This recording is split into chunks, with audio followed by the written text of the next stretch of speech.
Good morning, everybody, and welcome back to NCM Motorsports Park for Spec Corvette Racing, presented by Nankang Motorsports Tires.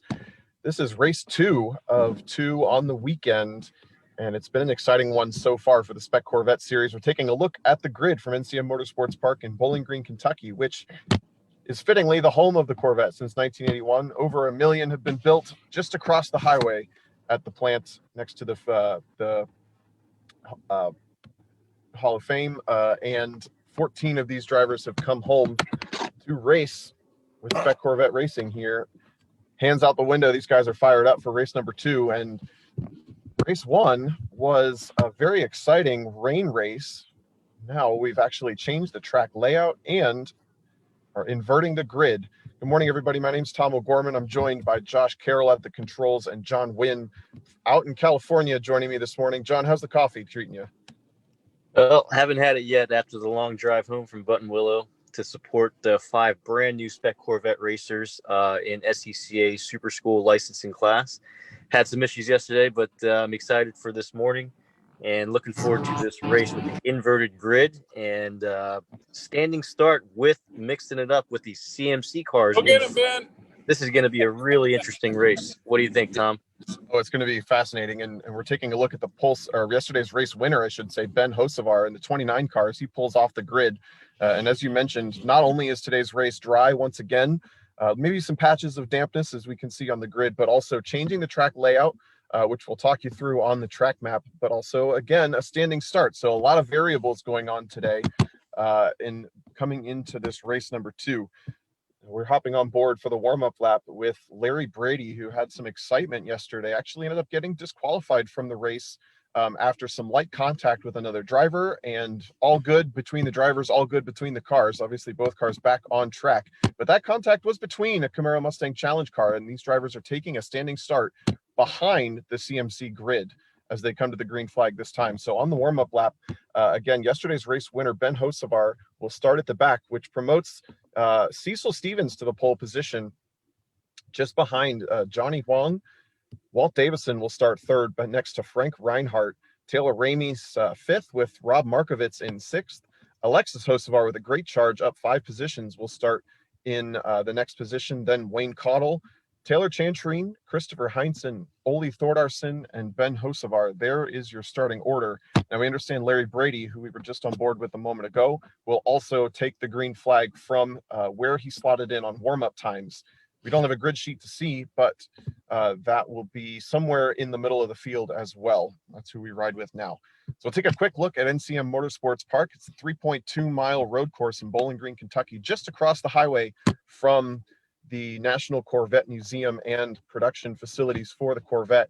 And as you can see, a very long 23-corner track in its normal configuration, but today we're actually changing it up and we're skipping turns 18, 19, 20, 21, and 22, and 23 to shoot onto the front straight from turn 17 and extending that front straight by a couple of 100 feet. So we're going to let these 380 horsepower Corvettes breathe just a little bit more down that front straightaway, which might open up turn 1A to a bit more of a passing zone, definitely more of a braking zone, which will be something new to adapt to for these drivers. It's definitely going to be an interesting thing, Tom, with the reverse or inverted grid. These guys are the newer guys actually racing with the newer regions. They're going to be out front, and if there's anything like trial by fire, this is going to be it. So lots of learning, and with the faster guys in back, they're going to try to break deeper and further in, and let's see how these guys handle both the traffic in front. Not only the traffic in front, but they're also going to have the faster guys behind then they have a little less experience. So it's going to be quite interesting going into turn 1 at a super high rate of speed. Yeah, there's a lot to balance there. And I think the drivers got to see the track in this configuration. We're going to take a look at it right now. They're coming through turn 17, riding along board with Cecil Stevens, who is the pole sitter. So all the cars in front are in a different category. And instead of continuing on to turn 18, turn 19, we're going to loop through turn 18 and then hook left onto that front straightaway, which is normally where the pit entrance is. So you see there's a quick flick, and they'll put their foot down and get a little bit more of an acceleration run. Talking to the drivers before the race, they were saying that The CMC cars slot in right about mid-pack of the Spec Corvette field, which means drivers like Hocevar, Thordarson, Heinzen, and Chantrine will be faster, but they have to start at the back. That's a long way to go when you have to get through that many cars. Yeah, it's definitely going to be an interesting race. So I'm looking forward to how it's going to go, and the newer guys out front and how they're going to handle that. So they're going to be driving in their mirrors, but also trying to dig as deep down as they can get to hold their positions. So looks like we're getting ready to go here. Yeah, gridding up for a standing start. We're going to bring up the revs and dump the clutches. This is Spec Corvette Racing from presented by Nanking Motorsports Tires. We thank our partners, Penske Racing Shocks, FFP Racing, Fire System, Trackside Motorsports, We're Green Flag Racing, Redline Oil, Willwood Brakes, Sparco, Safety Equipment, and it's a clean start, but we're already 3 wide down into turn number 1, jumping on board with Ole Thordarson, and it's a big pitch around the outside. I'm sorry, this is Ben Hocevar from the back. This is looking at the very back of the pack. Thordarson with the 22 car on his left, getting a run around the outside. And we are cleanly through turns 1A and B. Good stuff so far, but no progress for yesterday's race winner, Ben Hocevar. Looks like he's still mired at the back, now stuck behind the 7 car of Walt Davison, who did not get a very good start. It's going to be interesting how he goes around. These guys are both NOLA guys and teammates, so let's see how that's handled. So it looks like Walt braked a little bit early there, let Ben go. So there's some strategy in, racing in a national race here. With your teammates, do you let them go or do you race them? So almost 4 wide coming into turn 6. That's the 300 Taylor Chantrine almost shutting the door. They wiggle back and forth, but no contact between the cars. So Hocevar taking his time. Chantrine has dropped back quite a bit from where he got a good charge in the first couple corners, was balked out as they were almost 4 wide at the apex of turn 6. Now running down into turn number 10. We still ride with yesterday's race winner, Ben Hocevar, who won by a margin of 12 seconds in the rain. So look at Ole Thordarson. Look, give him right up on that curbing to get around. I believe that is Larry Brady. Took it nice and tight there, and we're still in the car of Ben Hocevar. And it looks like he just passed his father, Alexis, and Alexis is probably right behind him. So they're heading down the back straight area here. And it looks like we are behind, I think that's Tyler Chantrine. Yeah, following the 300 of Tyler Chantrine, and then Larry Brady is the yellow Corvette just in front. Now we're coming into this kind of mystery zone. Hard charger so far. Look at Thordarson, the white car up ahead, jumps into turn number 17 over the curb, tries to make a move on, Larry I think it Brady. Might be Rod Markovitz. Wow, look at Larry Brady going on the outside.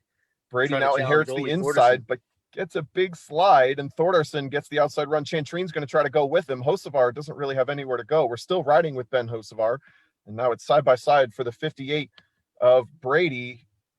Actually, into the he's got a lot of legs in that car. Look at that. Grass. Look at this run. 3 wide with lap traffic down into turn 1, and Hocevar picks up 1 position to slot in behind Larry Brady. He looks like he's still side by side now, closes the door to that Camaro. And a little further up the road, Cecil Stevens is still holding down the lead last time across the line. Cecil Stevens out of Florida, and one of the first Floridians to start Spec Corvette out there, gave us a call and said he is extremely interested and started building a car immediately. So Cecil's out there. Look at that. We are in the car, I believe, Alexis Hocevar. I believe this is Alexis or Ben. I think it's Ben's car, and Larry Brady shut the door. Yeah, still riding with Ben Hocevar as he works his way. Look at Larry Brady deep on the brakes into turn number 6. He charges up the inside, and he's going to get the position. Now slots in behind the 22 of Ole Thordarson, who's had a great run so far, up a number of spots. But he's now trying to poke his nose in on the 65 car of Markovitz. They're side by side coming into turn 8, but Markovitz is going to maintain the point. So across the line, last time through, down this straightaway, Cecil Stevens had the lead over Frank Reinhardt. Johnny Wong was third with Rog Markovitz, and Christopher Heinzen were the top 5. Had a little skip in cell service, but this is now along with Alexis Hocevar. So just behind his son, over the deception curb and onto the back straight for the second time. Now, if memory serves, this race is a little longer. I think is this a 35-minute race? Is that right, John? I believe it's 35 or 40-minute race today, so it's extended compared to what we were yesterday. And we've got better track conditions. And look at the lap traffic going on. And I believe this is Cecil Stevens' car. Yeah, and he's still leading the race, but stuck behind a number of Camaro Mustang Challenge cars for the second time into turn 18 for that little hook left, and Thordarson showing the nose on the, I think that's the 53. Frank Reinhardt. Frank Reinhardt. So now Thordarson and Cecil, this is Larry picked up a couple of spots. Now look at this. This is Alexis Hocevar with a run along the side of the 300 of Taylor Chantrine. So we're jockeying positions all across the field. Now starting lap number 3, looks like a lot of smoke, maybe some lockup from one of the CMC cars into turn 1A, but everybody's clean in single file. Who do we jump on with? Ben Hocevar behind the 56 of Rob Markovitz. They were 4th and 5th across the line last time through. Down into turn 2 for the 3rd time. So yesterday we saw in the dry qualifying race, the tires started to go away just a little bit in 25 minutes. These drivers have to race another 10 minutes today. So how much more management goes into driving one of these Spec Corvettes on those Nankang 200 treadwear street tires in that much longer of time? I think with the weather conditions today, I think the weather's on their side. And whoa, looks like they had to go a little bit wide there. But yeah, the weather is on their side to get some extension out of the time of the Nankangs. They are going to be heating up, but it looks like with a little bit of mist on the screen of Alexis Hocevar going, somebody went off-roading in front of him. But I think they're going to be able to have a little bit more grip for a longer time with these NS2Rs. With a little bit of mist that they have and also the cooler weather, they're going to be able to keep the temperatures of the tires down quite a bit. Yeah, it's cooler conditions today for sure. But something else that might help, I think we just witnessed an incident back in turn 5 that was a car spinning on the entry to that corner. There was a lot of tire smoke. The field checked up, and I'm not sure, I'm going to cross my fingers that I didn't, but we may have seen some contact between 2 cars at the apex of turn 5, which could breed a caution. So these drivers might get a little bit of a break. We're going to come back through to turn 5 next time through and see if that is actually the case. But the field is working itself out just a bit. Now back on board with Ben Hocevar, who I think is still stuck behind Rob Markovitz for about the 4th position. That is the 56 car of Markovitz. I'm sorry, 56 is Wayne Cottle. So Wayne Cottle is just in front of Ben Hocevar now. These are 18. Also both NOLA region racers, and they definitely duke it out when they are in their region. And Wayne is not giving it up to Ben, I can tell you that. It looks like he's keeping the hammer down and making Ben work for this position. Yeah, and he gets a good run onto the front straightaway. The red Corvette getting a little smaller in the windshield as these drivers are crossing to complete lap number 3 onto lap 4. So the leader is still Cecil Stevens from pole, Rob Markovitz 2nd, Christopher Heinzen is 3rd, Frank Reinhardt 4th, Larry Brady 5th, Wayne Cottle 6th, Ben Hocevar is 7th. So Hocevar's picked up 5 positions, but is still pretty far outside of the podium positions. The hard charger, though, this race is Christopher Heinzen, who we haven't seen much because he just kind of checked out and is up towards the front. That's going to be the red Corvette about 5 cars up. Now, the question is what the track looks like back in turn 5. And it looks like we are going to a full course caution. That's the pace car that they're passing now. So we get to see what condition turn 5 is in. But indeed, as we suspected, it looks like we're going to a full course caution to let these drivers regroup or get a single file restart after cleaning up what may be an incident. Yes, indeed, right there on the right, a couple of cars involved. Looks like it might have been Thordarson and another one of the yellow Spec Corvettes in that one. Yep. Not sure which two. It's definitely Thordarson and possibly Davison, because we have Cecil and Larry, or Johnny Hong. Okay. Yeah, I think it's Johnny Hong in the number 18 car. Those 2 drivers were scored as not having completed lap number 3. So unfortunately, 2 of these drivers dropping out of this race with that incident. 10 cars still continuing to lap the circuit with Cecil Stevens. Super impressed with Cecil holding down the lead from that standing start, keeping it cool under pressure. As you said, cars from ahead and behind to deal with. Yeah, Cecil definitely, he's new to wheel racing, but is definitely a hot shoe, can turn some really fast lap times. And it looks like, I don't believe he's been to this course before, and just having just a couple days with a couple sessions on it, looks like he's able to hold his own with his lap times, and picking up some racecraft and understanding wheel to wheel and keeping keeping cool under pressure is the key here. So the fastest car on the track in those first 3 laps was Christopher Heinzen in the number 69 car. That is a red car that sits 3rd right now, 2:09.9. Looking at lap times from yesterday, they were right about a 2:20. So this new layout with cutting out a couple of those corners, especially the sinkhole corner, is about 10 seconds a lap faster, which is going to mean at least 1 additional lap in this another 10-minute race. We'll see how long this full course caution takes to clean up that unfortunate incident between these two Spec Corvette drivers. Yeah, in a field this large, you definitely, when these guys are racing so close, there's definitely going to be some close calls there. But unfortunately, we had some contact there. But hopefully, the cars are okay and the drivers are okay. So, well, and dealing with another class in front of you is also asking for trouble. So there's a balance there of picking your spots, and if things get away from the drivers in front of you, there's only so much you can do about it, which is just kind of tough to see it being a collateral damage potentially of another incident. But we're looking at the back end right now. Frank Reinhardt from Larry Brady's car, and the red Corvette just in front of these two is Christopher Heinzen. So keep an eye on that driver when we go green flag racing. He's made the most progress, up 7 positions in just 3 laps, with the fastest lap of the race so far. And just in front of him, Rob Markovitz is sitting second, just a little bit slower on fastest lap time. And Cecil Stevens had actually gapped out almost a 7-second lead over those drivers. So he was actually probably not very happy about this caution period because of having to deal with now those guys much closer to his back bumper. Yeah, it'd be interesting to see how the restart happens. And once we get the yellow comes out, the group bunches back up, and all the gains that you made are gone. So it looks like I see some brake lights now. It looks like they're getting behind the pace car, and they're going to start bunching up and slowing down. So everyone's going to have a nice refresh start and try to make it happen in the first couple turns to get ahead. Cecil Stevens is definitely not happy about this. Yeah, doing great for the Florida region. Another variable that's tough now is you can see they're in the field of the entire group of this NASA Thunder race. So there's almost 40 cars on the track total, and they do multiple different starts for the different waves of cars. But when we go full course caution, that whole field comes together. So we may have 10 Spec Corvettes racing still, but we have another, couple dozen cars running around the track that these drivers will now have to navigate. So that's just an additional challenge for not only Cecil Stevens to manage, who did a great job of managing that, but the rest of the drivers behind him. Agreed. Looks so like a quick we're coming pause. down a pretty slow crawl here. Go ahead. I was just going to say a quick pause in the action to cool the Nankang Motorsports tires down. These NS2Rs, as you said, will hold up pretty well over a 35-minute race. But I suspect by the time we get back to racing, we may see maybe 12 to 15 minutes of green flag action, which means it's an all-out brawl at that point on these Spec Corvette machines.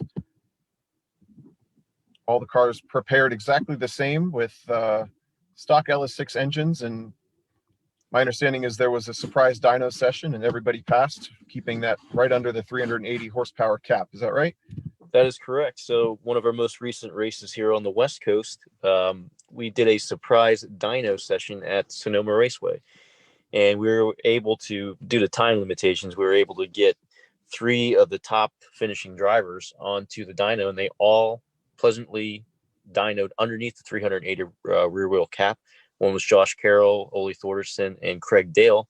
Generally 3 guys that are either at the top of the podium or on the podium at every race. And I believe Carroll dynoed right around 372 to the wheels, and Thorderson just slightly behind around 368. And Craig Dale was at 372. So these cars are very equal, and we do surprise dyno testing in order to, keep everyone honest and maintain similar performance between all the cars. And as you can see, when they're going down the straightaway, unless you are late braking or making a pretty drastic move, it is very difficult to get around cars. Yeah, we saw Ben Hocevar dropping tires in the grass just down the front straightaway, trying to gain position just before the caution came out.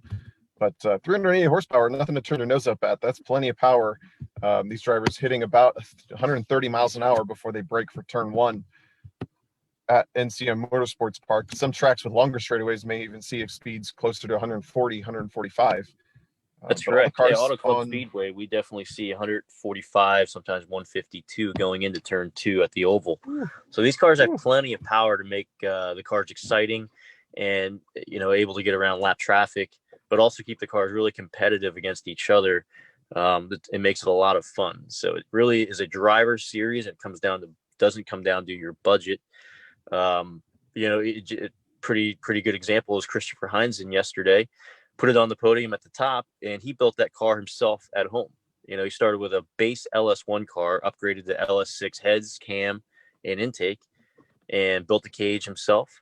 And here he goes out there with all these other cars that, you know, never met most of these guys and have never raced against them, and put it on the podium with a home build. So it's a testament to the you know, the reliability and just the few select performance parts that we choose for these cars in order to make them reliable and fun at the same time. Yeah, they definitely look like a blast to drive, and you can tell it takes a wheelman to keep them pointed the right way and going fast, because they move around a lot. And if you've driven on road courses before, you know that that's a really exciting way to drive a car. And all the partners across the top of your screen are spec parts for Spec Corvette Racing. So all these cars equipped with Penske Racing shocks. Obviously, all the cars on the Nanking NS2R tire, about a 295 width. All the cars on Willwood 6-piston big brake kits, and then Spec Racing official wheels with prefab roll cages, and then safety equipment by Sparco. Some comfort and reliability mods from Track Spec Motorsports with hood vents, racing radiators, sway bars. Throw some redline oil in them and put them loose on the track. Yeah, it's a pretty good combination of parts, and readily available, which is super important. When we first started the series, parts availability was one of the things that kind of held us up on building cars. So we would get calls all the time and said, hey, we need, you know, we're building a car, we need the parts next week. And so we chose our partners pretty strategically in order for us to have parts available, but also control costs. So it's a really important part of our model in making Spec Corvette grow. And I think it's grown quite a bit with just new builds. Yesterday, we licensed 5 new drivers on the West Coast, which is fantastic. And I think the series is going to keep growing. And we have a first international build in Canada with Greg Gregson up there, a father and son team. So they'll be joining us on the West Coast, and we might even try to go up into the Canada area one time to check out what tracks that they have. I don't even know what tracks they have. Do they have anything up there that's worth going to see? Oh, they've got one of the greatest tracks in the world. It's Canadian Tire Motorsports Park, and if you can just picture the scariest corner you've ever driven, Canadian Tire Motorsports Park is 10 of those in a row, lap after lap after lap. It's just are there one walls of the best. there? So, lots of walls. There are walls, but just don't hit them. Yeah, right. Yeah, it's an absolute blast. So if you've got a reason to go to Canada, absolutely hit up. It's used to be called Mosport, now Canadian Tire Motorsports Park. One of the greatest tracks. And so I was going to ask, actually, we have 14 cars here represented across all of the regions that have Spec Corvette drivers, including NOLA, West Region, Central, Great Lakes, and Florida. But how many of these cars exist in total? You said 5 new ones yesterday. I know a couple in New Jersey now. So how many in total? I lost count after 65. So there's realistically 60 cars that are built or being built like as we speak in the US. There's probably about 20 or so that have signed up or are looking for cars. So weekly I get inquiries, and just last night I got an email saying, hey, I'm from this area and we are looking to run Spec Corvette. So what do we need to do? So if you're interested in running Spec Corvette, feel free to go to www.speccorvette.com and just take a look at the build sheets on there. So we have example build sheets, and we have a registration button that you can sign up to receive all the discounts and stuff. So what makes it really possible for us is for the low cost is the sponsorship. So take a look at our sponsors and sign up, and you get a great deal on a lot of the parts that you put on these Spec Corvettes. And you know, it's an excellent series to get into that's well supported. And we plan on doing driver clinics towards the end of this year on the West Coast. We were planning on doing a driver control clinic for a lot of the new guys. So a lot of good value that comes in the Spec Corvette. You know, a lot of people come up to me and say, I want to get into wheel to wheel, but I don't understand how, or I'm afraid to. It's very it's a tough thing to do, or they just don't know how to get into it. So Spec Corvette really makes it easy and to look at and say, okay, here's the things X, Y, and Z. Here's how to build the car correctly. Here's the safety. Here's the things with the log books. And yesterday, Sean and I being at Button Willow Raceway, we were helping at the super school, and we were helping the guys. They were in school for 30 minutes at a time, and then on the track for an hour. So we were filling up gas, torquing up the tires, and then we did the logbooks on the cars at the track also. So not only did these guys get their licenses in one weekend, a provisionary license for SCCA, but they also got their cars logbooked, which is extremely important and a real big pain in the ass if you don't do it. If you do it during a race weekend, you probably know this, more just as much as anybody, is you can get turned away if you don't have your safety in line.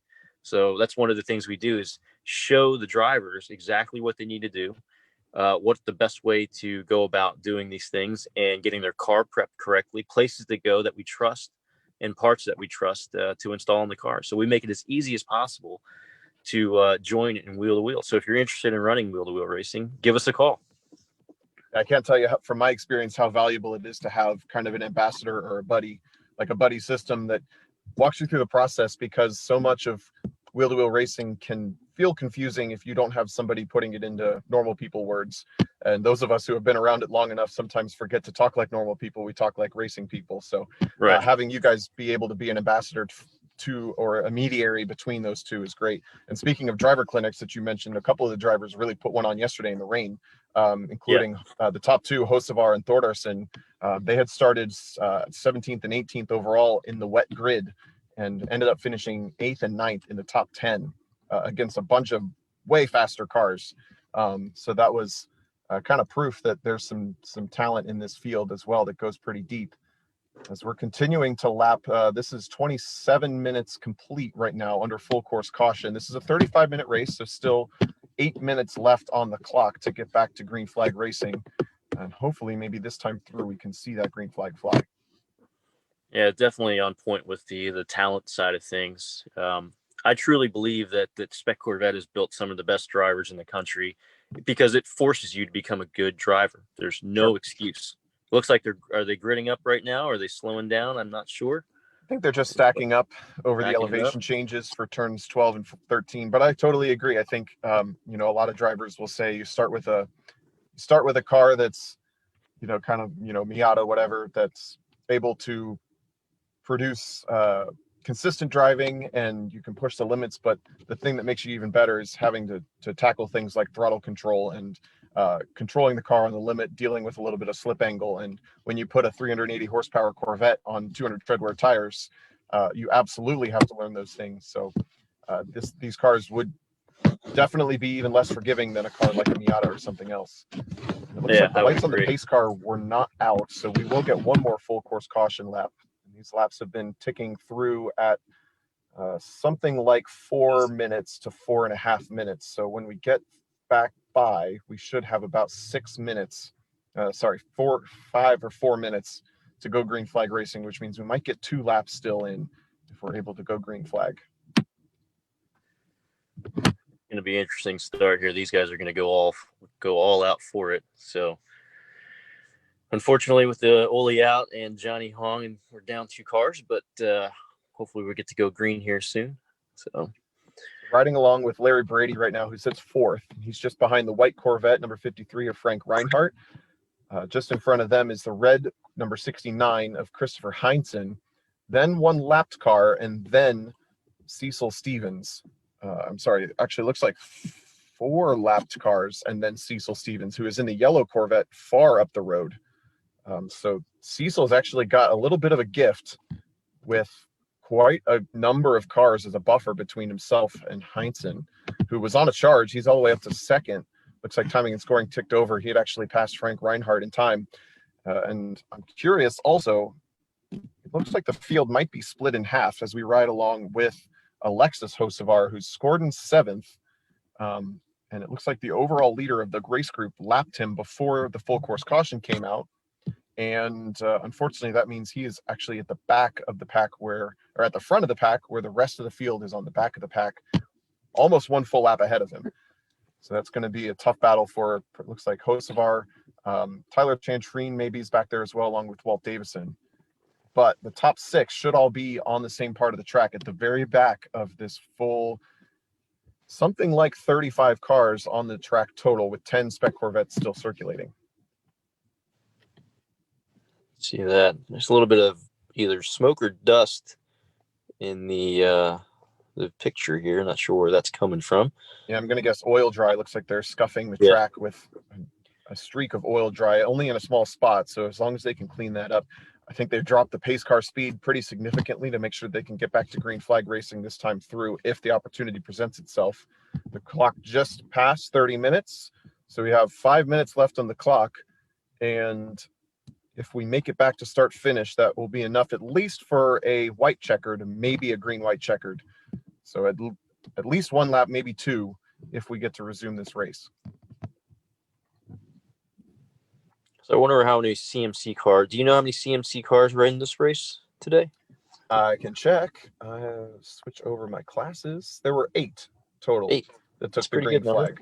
Yeah, so those cars were the Mustangs and Camaros that started just in front of the Corvettes on that standing start. Made things very interesting. But Spec Corvette, you mentioned it yesterday. It's the highest car count at the event in this race group. Yeah, it's funny. I wonder that because when we started Spec Corvette, one of the options before the Corvette was an option was trying to start CMC up out here, but it was kind of dead on the West Coast.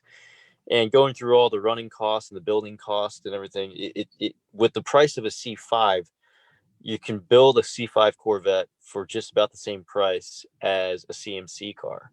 So when it comes down to building a race car with the safety doesn't care which car you're putting it in. You're going to put the $5,000 or $6,000 of roll cage, safety harness, and all that stuff into whatever car it is. So we decided to start with a better platform, and at that time those cars were just you couldn't give away a C5. They're a little harder to find now at those great prices, but the deals are still out there. You just got to have cash in a shoebox ready to go on Saturday morning with a trailer hooked up. And you can definitely get some deals on C5s now. So the deals are out there. You got to just go find them for a C5. Yeah, one of those track sleepers that kind of went under the radar for a little while the C6 and C7 were in full swing. Then everybody realized, oh man, you can get a C5 base or even a C5Z for well under 20 for especially a track ready one, meaning maybe not the nicest street car, but perfectly good for a race car.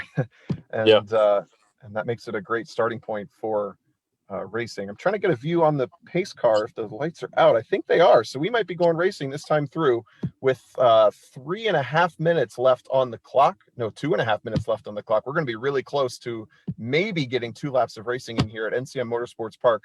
This is race 2 for Spec Corvette presented by Nanking Motorsports Tires. We're coming to the green flag for a restart after a lengthy full course caution. And Cecil Stevens, new to wheel-to-wheel racing this year, is leading the way in his number 17 car with about 5 Camaro Mustang Challenge cars, buffering him to Christopher Heinzen, who is the fastest car on the track. And we're going to look for that pace car to duck off to the left. Fingers crossed. There it goes. All right, we're going racing. So this is on board with Ben Hocevar, who sits right behind Wayne Caudle, who's in the red Corvette, Larry Brady in the yellow one in front. These guys are at the very back of nearly 40 cars on the grid. It looks like they may have even just been given the green flag call via the radios. John, do many of these cars have teams with radios, or are they kind of on their own? They're kind of on their own. There's very few. Once in a while, you get a couple cars here on the West Coast, and I don't know of many of the guys because we're all privateers essentially, and we don't have a whole lot of help. So it's generally, and most of the NOLA guys are all out racing. So father and son team, we would be helping each other.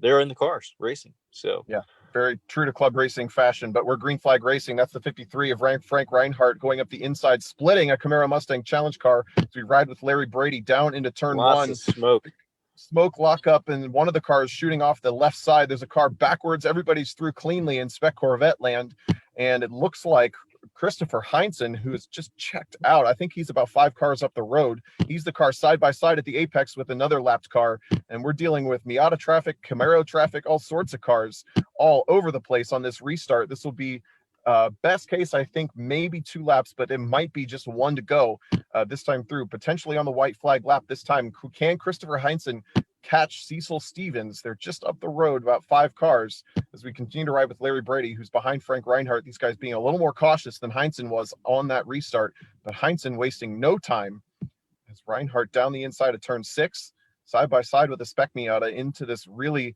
tight handling section. Christopher Heinzen's only got 1 car left between himself and Cecil Stevens. They're just crested the exit of turn 8. So I'm trying to watch way far up the road. It's going to be a yellow Corvette. That is Cecil Stevens leading over the red Corvette of Christopher Heinzen. We'll flash back a little bit to Ben Hocevar, who has not been able to find a way around Wayne Cottle, even though he was flashing the lights on the restart at him. They are now just finding their way past that KMC car towards Deception. Maybe he's going to get a run. Does he get a run? No, he doesn't have enough. Can't dig it out. Be tight around the outside of the Miata for Cottle. Buys himself a little bit of time, but now Hocevar goes to the outside of turn 13. A little wiggle over the crest, almost 400 horsepower to the ground, and gets light. And now they got a huge run on this big pack of Miatas up the inside. Does Hocevar go with him? No, it's going to wait a little bit more patience from the number 29 car. Maybe now shoves the nose down the inside of turn 17. Yes, now he gets the sights back on Wayne Cottle. I'm watching timing and scoring to see who comes across the line first. Is it Stevens or is it Heinzen? Battling for the lead up the road quite a ways. Coming onto the front straight now. Leaders should be crossing the start-finish line any minute. Yeah, who's that? I don't know Fist who that pumping. is. That was Larry Brady, I think. No, this is Cecil Stevens fist pumping. It looks like he took the win. Cecil Stevens, wow, taking the checkered flag from pole in his first season of wheel-to-wheel racing. Cecil Stevens takes the win in Spec Corvette by 1.4 seconds over Christopher Heinzen, and he is pumped about it. Frank Reinhardt holds on for third with Larry Brady pressuring only a half second at the finish line between third and fourth. Then what an holds impressive off run Ben for Hocevar. Cecil Stevens. Wow, and that's just another testament of Spec Corvette. You know, built this car last year, wanted to go Spec Corvette racing, had a limited amount of experience, brings it to NCM Motorsports Park and puts it on top of the podium for Cecil Stevens. Excellent run for him and bringing home a win for bragging rights for the Florida region. Wow, all regions represented, but now today, we've got Florida on top. Yeah, and as we were talking about, this kind of is the grandest of them all. This is the biggest event Spec Corvette has had. And Cecil Stevens, I'm impressed with the coolness under pressure, not only to get the standing start down and put a buffer on the field, but then to take that restart and hold off Christopher Heinzen, who was charging hard. And Stevens actually set his fastest lap of the race on that green flag restart. So he started from a little bit of a slow roll to get the fastest lap of his race. And a big congrats to him. So rounding out the field, 10 cars took the checkered flag. Cecil Stevens with the win. Christopher Heinzen second. Frank Reinhardt rounding out the podium. Larry Brady and Wayne Cottle in the top 5 with Ben Hocevar just outside. Alexis Hocevar unfortunately got split by the pace car, so he was no hope of clawing up any more positions. Will come home 7th. Tyler Chantrine 8th. Walt Davison 9th. And Rob Markovitz will bring home his 65 car in the 10th spot. Our condolences to Johnny Huang and Ole Thordarson with that unfortunate incident between the two of them. But that was Spec Corvette racing at its finest, I would say. A very exciting race. I would agree. That was excellent. And looking forward to the next race. And we have on the West Coast coming up in a little under 3 weeks, or right around 3 weeks, is the Chuckwalla race. And we'll be trying to go live there. So we're Chuckwalla Valley Raceway in Indio, California. Got to say, I'm jealous of you guys in California being able to race year round. But for everybody who joined us online, joining us for Spec Corvette Racing, presented by Nankang Motorsports Tires, we thank you for spending 30 minutes of your afternoon with us. We thank our partners, Penske Racing Shocks, FFP Racing Fire Systems, Track Spec Motorsports, Redline Oils and Fluids, Willwood Brake Systems, Sparco Racing, and Spec Racing, the spec wheels and cages of Spec Corvette. From NCM Motorsports Park in Bowling Green, Kentucky, this has been Tom O'Gorman and John Wynn calling the action. Thanks for joining us, and we'll see you at Chuckwalla.